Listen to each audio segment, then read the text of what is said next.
This week saw the death of Hamas's leader, which could mark a turning point in the war in Gaza. And there were key moments in the presidential race with less than 3 weeks to go before Election Day. For all of that and more, we turn to the analysis of Brooks and Capehart. That is New York Times columnist David Brooks and Jonathan Capehart, associate editor for The Washington Post. Great to see you both. Yeah. Let's start overseas. Because, David, as you know, the killing of Yahya Sinwar in Gaza, President Biden, Vice President Harris have said offers an opportunity for potential for peace in the region. Even former President Trump said that today. But Prime Minister Netanyahu has basically said he knows the war is not yet over. You study this and follow this closely. What do you see happening now? Yeah, I'm no big fan of Bibi Netanyahu, but I have to admit, over the last month, he's gone against world opinion and American opinion on a whole range of issues, and he's been absolutely right. They've seriously weakened Hezbollah. They've now seriously taken out the leadership, now almost the complete leadership of Hamas. So these are two Iranian-backed terror militias, and sometimes in war you have to defeat your enemies. So he's made them weaker. Obviously, there's still going to be Hamas. There's still going to be a very powerful Hezbollah, but he's made his enemies weaker. And in my view, that's served world peace. Now, is this a moment for him to turn the corner and now say, "Okay, we won"? I have some sympathy with that view, but I could confess, unless you have access to Israeli intelligence and know how much of Hamas is still there, I don't think we can know that. And frankly, I don't think any Americans can know that. And I don't like trusting Bibi Netanyahu, but he's been making some right calls over the last month. Jonathan, how are you looking at, and specifically this piece of how much influence the U.S. and American leaders have or don't have over any of this? Well, for me, that's been the frustrating part. That it seems as though, yes, the United States and Israel are super close allies, but it seems to me that the personal relationship, such as it is between the President of the United States, between President Biden and Prime Minister Netanyahu, sometimes I wonder if that dynamic, that complicated negative dynamic, is playing into, in some cases, some obstinacy on the part of Prime Minister Netanyahu. And I take your point that we don't have the intelligence that the Israelis have, but at some point, this has to end. It has to end. The humanitarian crisis in Gaza is extraordinary. I saw in one of the bumper shots was that 495,000 people in Gaza are facing a humanitarian catastrophe. And I'm still waiting to hear from somebody within the Israeli government, but what happens when they do win the war? What is the plan? We don't know what the plan is. Do you think it impacts the U.S. election at all, the fact that this war will likely continue? I think yes and no.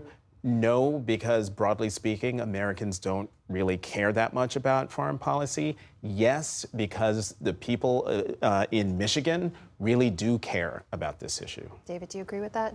Yeah, I more or less agree with that. I should say the world is sort of gathering around Bibi right now to try to, the Saudis, to try to get him to get to some sort of two-state solution-such approach. And at that point, he just becomes a total obstacle to peace. And at that point, America really has to hit him hard, I think. But as for the election, when the encampments were going on campus, there was a survey of college-educated or college-age people.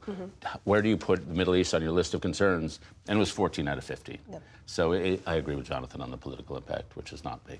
Well, let's turn to a closer look at that 2024 race now. 18 days to go until Election Day, or the last day of voting, as I like to call it. And we've seen the candidates really kind of focus in on cutting into each other's margins with very specific voter groups. We saw Vice President Harris sit down for her first interview on Fox. She also rallied with a number of Republicans behind her in Pennsylvania. We saw former President Trump hold an all-women town hall, the first time he's done that.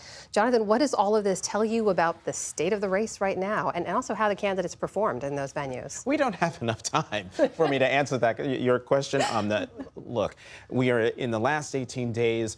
In some instances, they're both talking to their bases and trying to get them to turn out. In other cases, and I think in the case of the vice president, particularly going into the Lion's Den, going to Fox, it wasn't about convincing the Fox audience, the diehard audience, the diehard MAGA audience to vote for her. It was more talking to the Nikki Haley voters, to those Republican voters or those viewers of Fox News for whom Trump is just a non-starter, but they're not convinced about her because they've heard that she's dumb, she's not prepared, all the insults that Donald Trump has hurled at her. And in that interview with Bret Baier, she showed she's not dumb. She's not stupid. She's prepared, and she's not going to let someone talk over her, put words in her mouth, or mischaracterize anything she's done as vice president or what she would do as president. As for the all-women town hall that President Donald Trump did, I watched all of it, and it was a rah-rah rally. There was even a woman in the audience wearing an RNC delegate hat, which she took off halfway through. And Donald Trump wasn't terribly serious. He did not say anything differently in that town hall that he hasn't said at any rally that he's done before or since. David, what's your take on that? Yeah, first, I like the confrontational interviews, the Harris going to Fox and Donald Trump talking to Bloomberg. Those were more fun and engaging than we get to hear most of the time. Yeah. I think my frustration, and they're trying to appeal to demographics, which is how consultants think, but they should probably think the way politicians should think, that how do I widen my coalition? And so what frustrates me about our politics over the last 10 years, it's been 50-50 for 10 years. Yeah. That's not normal. Usually there's a majority party, the Democrats during the New Deal, the Republicans during Reagan, and there's a minority party. Some party figures out a way to expand their coalition. Our two parties don't seem particularly interested in that. Donald Trump only plays to the same MAGA resentments over and over and over again. Kamala Harris is running basically on your standard orthodox Democratic policy platform with very few policy surprises. And so, of course, they're playing to their 50%, but they're not going to get to 55% or 53% or even 51%. And so what frustrates me is the party's incuriosity about how do we expand and become the majority party, which should be their goal. I disagree with that because I think that, there are people in the Democratic camp and certainly in the progressive side who are quietly and not so quietly complaining that she's spending way too much time seeking Republican votes and talking to Republicans. That's expanding the tent. Without new policy, you've got to have policies. She's out there hammering away at the bipartisan immigration deal in the Senate that Senator Langford negotiated and that Donald Trump killed. A bill so tough that there were Democrats who were working really hard to scuttle it before Donald Trump handed them. That's a fair point. Well, so on that issue, she has gone to the Senate. And to the degree this is going to come down to a small number of votes in a handful of states, we know it's going to be won on the margins, right? Unless anything dramatically changes. This other issue of the gender gap that we have seen, just a huge gender gap with a huge male advantage for former President Trump and a huge female advantage for Vice President Harris. And I just have to say, I'm asking all the smart men in my life this question because Harris continues to have weaker support with younger men who supported President Biden. And I just wonder why you think that is. Why do men have a problem supporting her? David?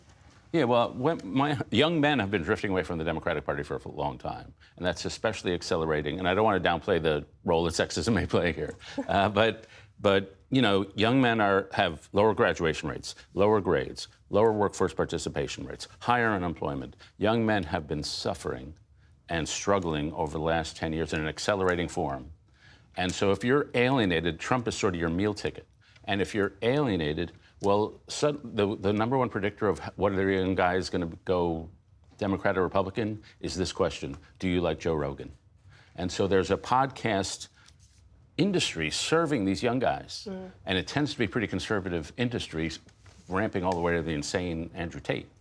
And so I think they're alienated because of what's happened to young men recently.